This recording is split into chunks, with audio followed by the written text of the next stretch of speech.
This is Aussie Mac Zone. We'll cover everything Apple, including Macs, iPhones, iPads, and more. All this from an Aussie perspective. Sit back, relax, and insert yourself into the zone. The Aussie Mac Zone. Hi everybody, welcome to show 286 Aussie Mac Zone. I've got Zarn working off site tonight because he's a bit crook and I don't want to get crook. So it's just my morbid voice. I keep looking around to see who's in the stream because I can't get the stream to show up on my phone. Don't know what I'm doing wrong there. I'll just press more, see what I see with more. No, events, groups, office, shares, mentions, reviews, check-ins, nothing. Go to group, done that. Aussie Mac Zone. It doesn't even show the new stream. It doesn't show the new stream. Anyway, I'm sorry everybody for a bit rambly start. But our Aussie Apple ramblings this week, well, it is brought to you, pardon me, by IT Help to You and Aussie Tech Heads Domains. Now, our Aussie Apple ramblings are a really good one to start with. Winners announced at 2019 Australian Podcast Awards, which was on Saturday night. The Age's Wrong Skin, Chat 10 Looks 3, and Tony Martin's Sizzletown received multiple accolades at Australia's Podcasting Night of Nights. The biggest celebration ever of Australian podcasting took place last night, attracting over 400 people from across the country, pardon me, to Sydney's Seymour Centre. So it's gone from one little place that held 100 people to over 400 people at the Seymour Centre in 3 years. That's excellent. Now, podcast hosts, producers, judges and fans were in attendance to network and celebrate the local podcast industry and see over $10,000 worth of prizes and trophies awarded. Wrong Skin, a true crime podcast from The Age about the 1994 disappearance and death of two Indigenous young adults in the Kimberley, took out the award for the investigative journalism and true crime presented by Stitcher. Wrong Skin also won the inaugural Podcast of the Year award, beating out Annabelle Crabb and Lee Sales' Chat 10 Looks 3. Sales and Crabb accepted their awards for literature, arts and music, as well as TV, film and pop culture via video, as their federal election broadcast commitments saw them otherwise engaged. The third podcast to receive multiple accolades was Tony Martin's Sizzletown, which won both comedy and the Yamaha Prize for Outstanding Podcast Production.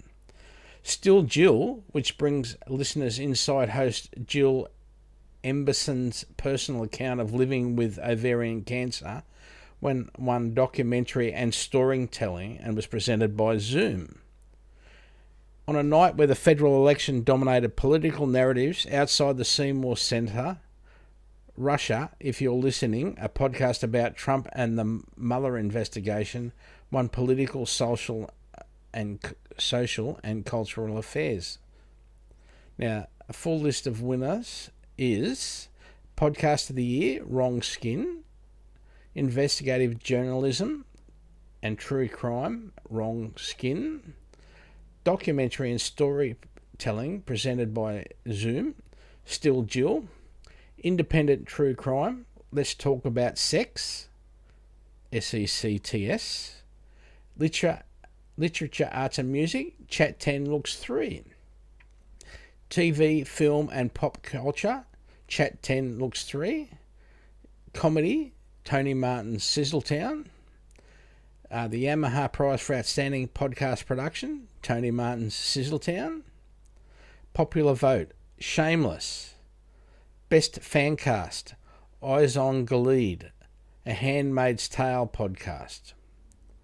Now, Business and Marketing, Ladies Startup, Best Interview Show, The Five of My Life, Lifestyle, Health and Wellness, The Pineapple Project, Tough Conversations with Henry Rollins was a branded podcast. Technology, download this show. Political, social and cultural affairs, Russia, if you're listening. Sport and recreation, Zwift, SBS Cycling Central podcast. Now, best new podcaster, Stages with Peter Ayres. Acast Award for Diversity and Inclusion in Podcasting, Queer Stories. Family and Kids, Fierce Girls. Science and Medicine, Science Friction. Career and Industry, Teachers Education Review. Fiction, The Fitzroy Diaries. Gaming, Pixel Sift. And Best Audiogram, presented by Headliner, was Across the Aisle, with a link to the awards, of course, in the show notes. Now, from all of us at Aussie Max Zone and ATH Web Hosting and Podcasting, a big congratulations to the prize getters, and an even bigger well done to everybody who made the finals. Yeah, congratulations. It is a big thing, and well done. Next story. Now, this is a cool one. 9 to 5 Mac reports, Apple shares Behind the Music, Behind the Mac, a video highlighting the British music scene. Apple has, last week, shared a new video on its UK YouTube channel highlighting the British music scene, specifically artists who use or have used the Mac to create, compose, record and mix. The new 1-minute video features a simple slideshow style highlighting various UK artists in black and white photos. Some of the musicians include Paul McCartney, David Bowie, Apple's Zane Lowe, and many more. From bedroom to studio to stadium tour, the British music scene is alive. See the emerging and the iconic, the graft and the glory, a glimpse behind the scenes and behind the music. Now, the video is set to the poetic rap What We Do by Swindle, featuring Ryder Shafiq, P Money, DEE and Dally.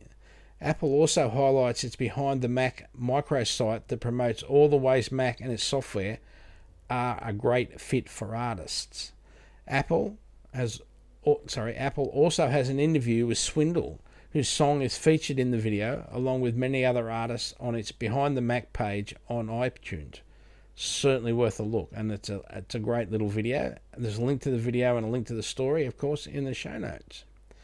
Now, last week we discussed Apple's second app in the App Store, and they've already taken it away from all stores except America for some reason. So we're lucky that our little reviewer got in early and grabbed it. So we asked the question last week for a prize. What was the first game Apple launched on the App Store? What was the first game Apple launched on the App Store? It's the only other game Apple have launched. Now, first launched in the App Store in 2008 with a $4.99 price tag, the Texas Hold'em game, developed by Apple, and it was removed from the App Store in November 2011. Texas Hold'em. So, and it started with a $5 tag, not 99 cents. So yeah, just remember that. It's a $5 game. Now I have a prize for J. David who emailed me, and also got to remember the gentleman. Just double check that. If I just go to me, see if I can find it now. Sorry, everybody. This is embarrassing, isn't it? For the person that went to the effort to... I don't want to create a post. I just want to see the page. What can I say? Timeline.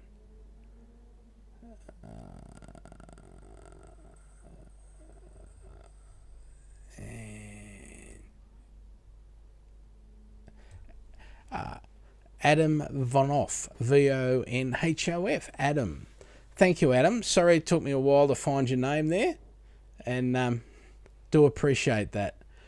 So that's our Facebook winner and our email winner. They'll both be getting $20 iTunes cards. And thank you very, very much again. Yes, I do appreciate the effort you made just to answer the question. I didn't even look it up myself until last night. I couldn't remember what it was. So, now a reminder this week, IT Help to You again, helping just promote. If you would like something done to your Apple machine, or you want your Apples and your Windows machines to talk, if you're having some challenges there,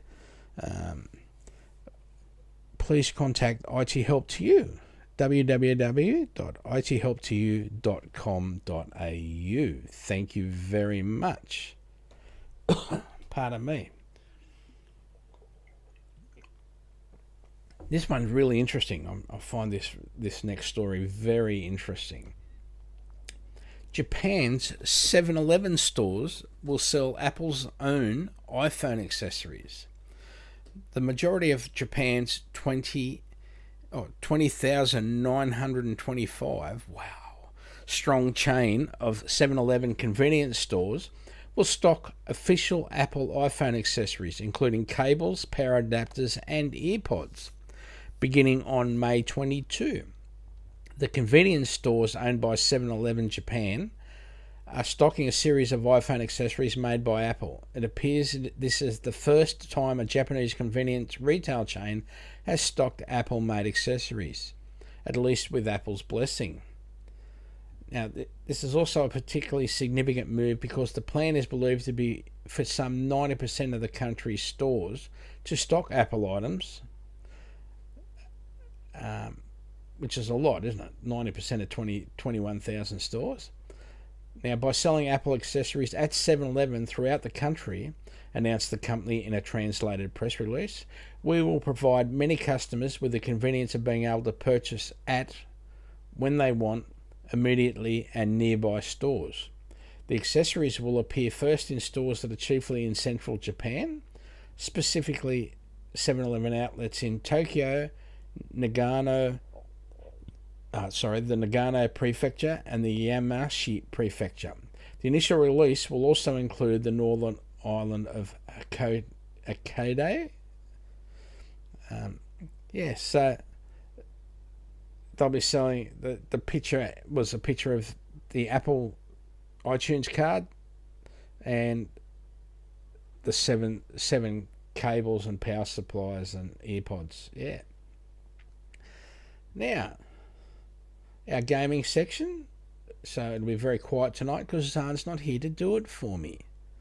I'm just going to have a look at Facebook. So, no, maybe because I snuck in a little bit early there. But anyway, now Apple is facing renewed boycott efforts in China following a trade war escalation. The increase in tensions between the United States and China in its ongoing trade war, as well as restrictions against Huawei, is fueling anti-US sentiments in China, prompting more online calls from critics of the political maneuvers to boycott Apple products.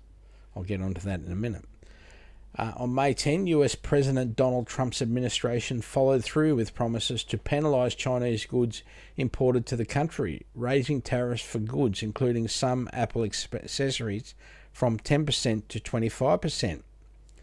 The administration is also planning to implement expanded tariffs by the end of June, which could affect Apple's core products, including iPhones, iPads, and MacBooks. Now, Chinese tech giant Huawei is also facing increased scrutiny from the United States, including an executive order on May 15 that bans US businesses from using telecommunications equipment from countries considered a national security risk. Another order effectively banned Huawei from buying US technology without prior government approval, making it harder for the company to do business. The tensions between the two countries has led to an expected rise of anger from Chinese internet users against the United States, reports BuzzFeed. As a symbol of American capitalism, Apple has again been caught in the crossfire, becoming the target for the criticism and an attempt to encourage a boycott of its product. Posts on Weibo urge others to consider buying Huawei smartphones and devices instead of Apple, hyping the local company's hardware and attacking the Cupertino rival. It's not the first time Apple has become the subject of an attempted boycott. In December, amid tensions triggered by the arrest of Huawei Chief Financial Officer Meng Wanzhou, companies attempted to show solidarity with the company by encouraging employees to buy Huawei goods while simultaneously threatening to confiscate Apple devices from employers and inflicting other punishments to urge a shift away from the iPhone. So it doesn't work. Like saying you're going to take people's iPhones away and punish them. That's not what we do. That's not what we do. And it's not what we promote in a democratic society. But also, if nobody buys the iPhone or the iPad or the Mac, they'll lose more employees than Huawei's got in the world. Just Foxtron, it'll just go away. So I don't understand why why they're trying to hurt their own people at the same time. I know it's difficult. I know it's political, but the majority of people they're going to hurt are their own. So I hope they're paying attention. Now, news.com.au tells us the plight and conspiracy behind the dreaded green texting bubble. This is interesting.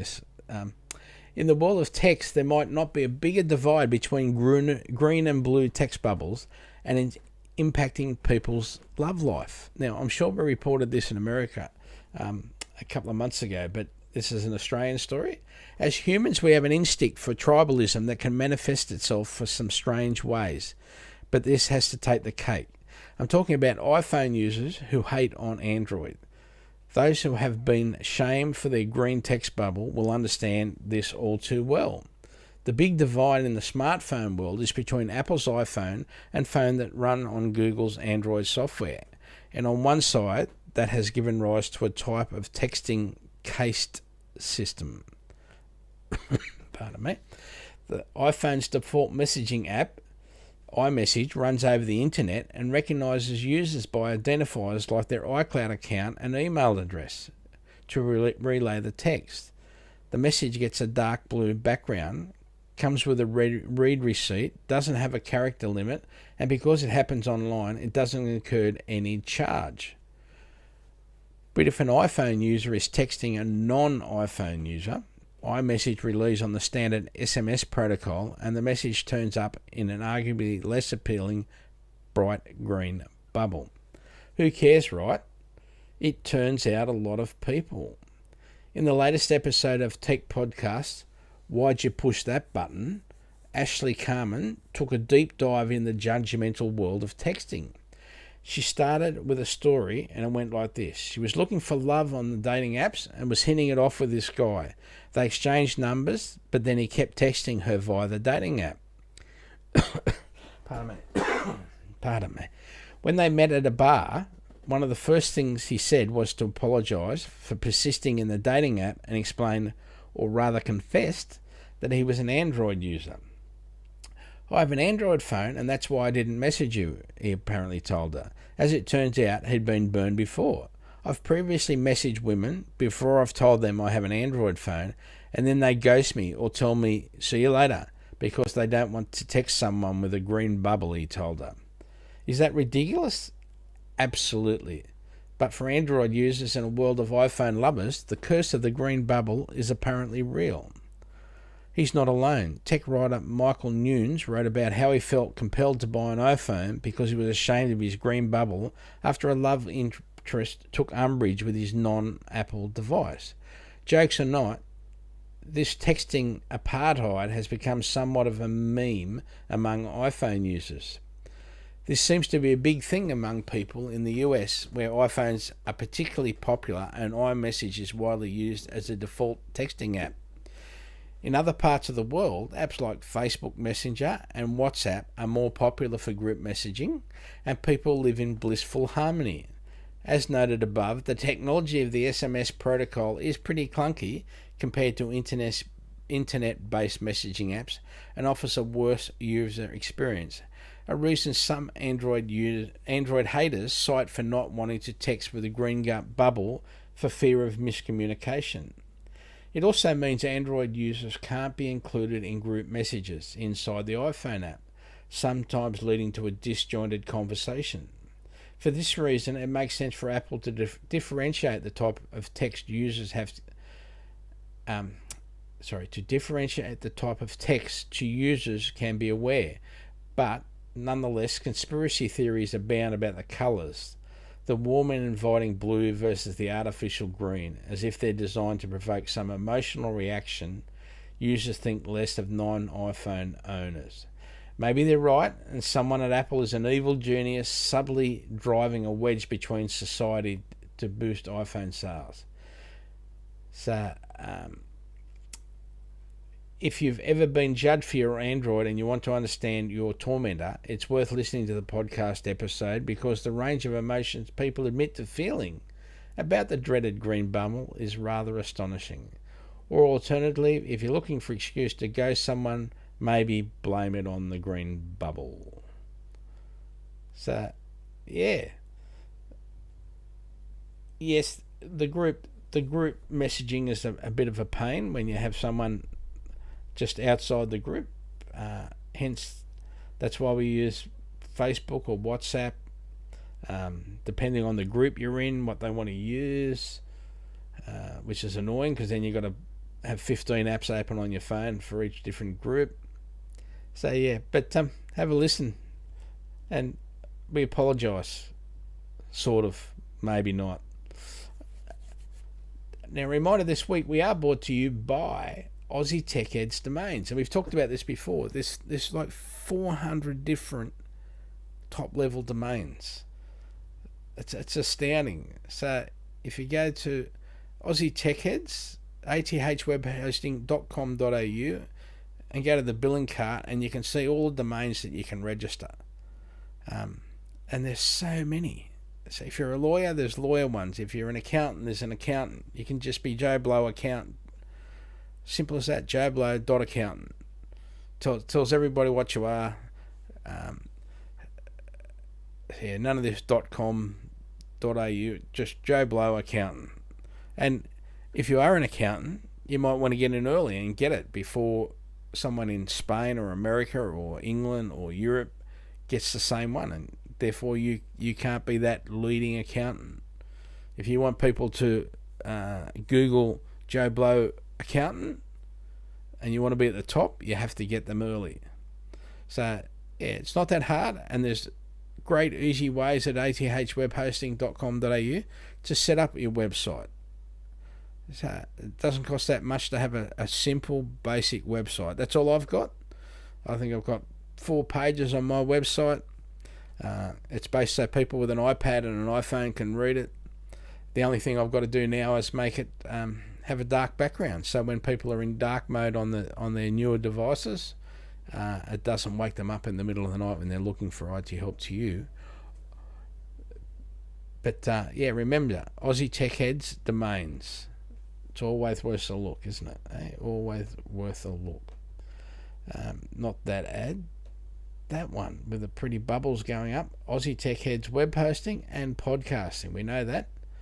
And part of the web hosting is registering your domain name.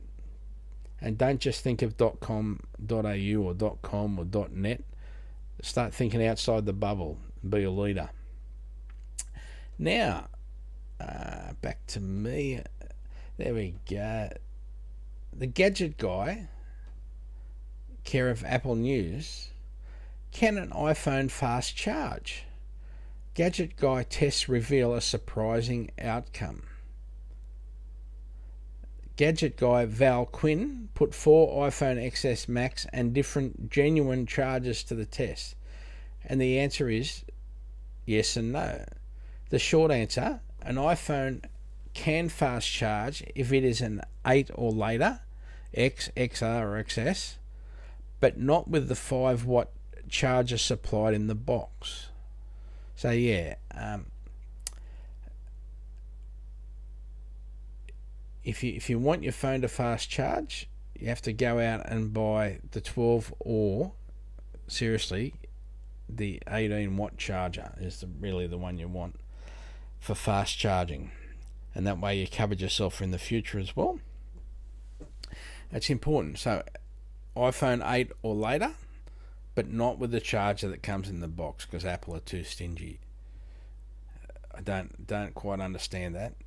So and with the, for example, with the 10XS, with the Max, the 5-watt is you have to turn your phone off for it to charge, because the current it takes just to run the phone while it's quietly purring along is more than what the 5-watt can actually put up. So you got to turn the phone off to charge it. Don't quite understand that. So please have a think about what your system is, and if you want better results, pop down to Apple and get a high watt charger. Don't buy cheap ones off eBay or anything like that, because we know that they've been known to catch fire, etc. So yes, please.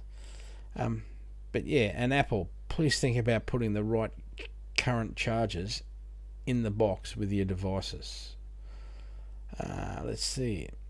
That's my last story. I don't have any more, and I can't say to anyone else, do you have any more to talk about? So don't forget, we've got show notes each link in when you upload your show.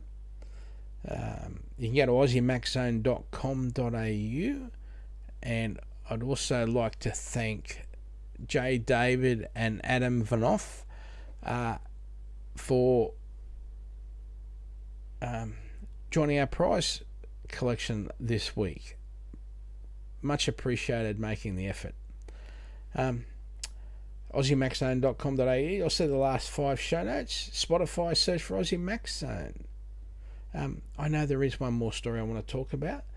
Thanks to our sponsors this week being Aussie Tech Heads Domain and IT Help to You, and our supporters, you, our listeners. But there is one more story that I have just remembered that's very important.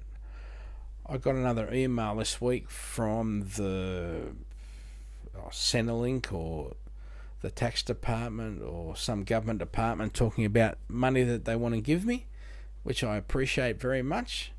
I only had to fill in the paperwork, my name, address, my date of birth, but one of the requirements, my tax file number, one of the requirements was the bank account number that I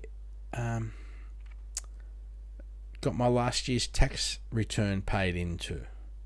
That was very nice, wasn't it? So that was one of the 20 questions I had to answer, so that the federal government would pay the money they owed me. So please don't answer them. Please don't answer them. If you think they owe you money, personally ring them up. Not any phone numbers that are on the emails. None of those phone numbers. And if you're a bit frail and worried,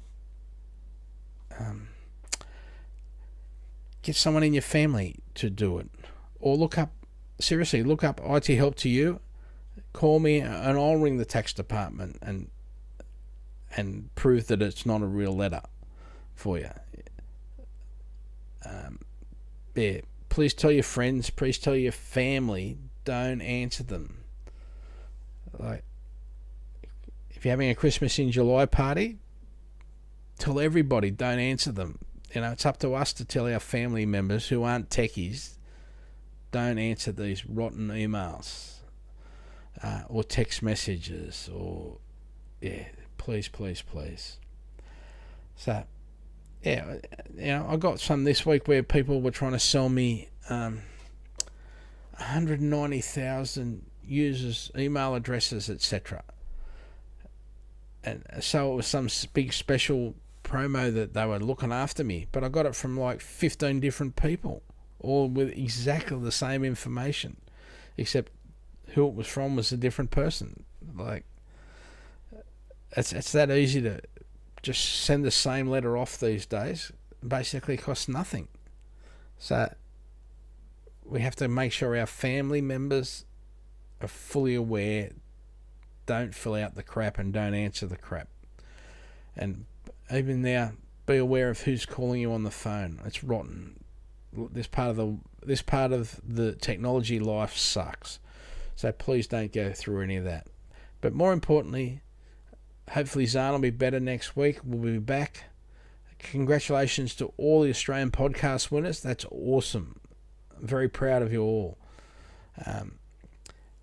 And yeah, again, thank you to our listeners. And talk to you. See you next week. Thank you.